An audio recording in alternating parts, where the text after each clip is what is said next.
Well guys, it's officially start of the rut, pre-rut if you want to call that. We've gotten activity at this stand in the morning yesterday, late in the morning, and we saw a buck chasing a doe. We've been hearing reports of buck chasing does. We're gonna go out and try to get them. We're gonna bring the rattlers, hit the grunt. You know, bucks are trying to get really aggressive. And then we also had reports that this could also be an early rut. With the moon phase, if you believe in that, you know, deer are photosynthetic creatures. So that means the rut is insinuated by how much daylight is left. So that kind of triggers the whole mechanism, the whole process.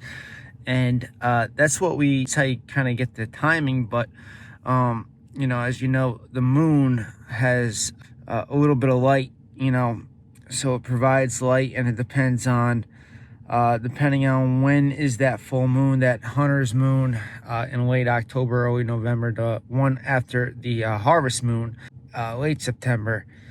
That's the one that you know, really kind of could differentiate the days. Could see if it's a trickle rut, if it's a late moon, if it's a late full moon, if it's an early full moon. It could be a two-phase early rut. That's the whole theory on that prospect. And it's all in the fact that, you know, how much daylight. So if you have more light at night with that full moon early on, it kind of gets dark. The whole theory is it triggers it. Then you got the camp that says rut is the same day every single year. They've had bucks on camera at the same exact time, the same exact day, the same exact buck the following year. I want to hear your thoughts on this whole experience. I really think the moon plays a very tiny part to it, but the rut is the same time depending on where you live, depending on what area you're at. Usually it's the same time every year. And I think the weather and how much rain, how much precipitation you get. Now, precipitation in October is a good thing. You know, you hunt after that front.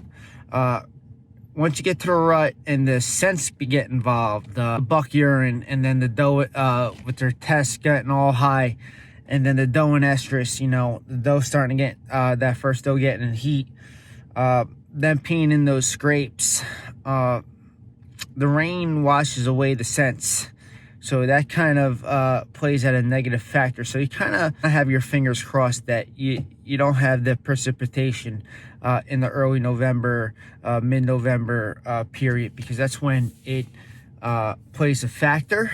Also, wind could affect your rattling, because when it's windy out, sounds go down. You know, when it's dead calm, every little sound you make, you know, makes the difference. So, to me, I'm ranking them, one, the time of the year, where you're at, always, and then two, I'm going to say precipitation, and then three is that moon phase, and with a very, very tiny bit of effect. So guys, good luck out there. Let's hope we get it done during the rut.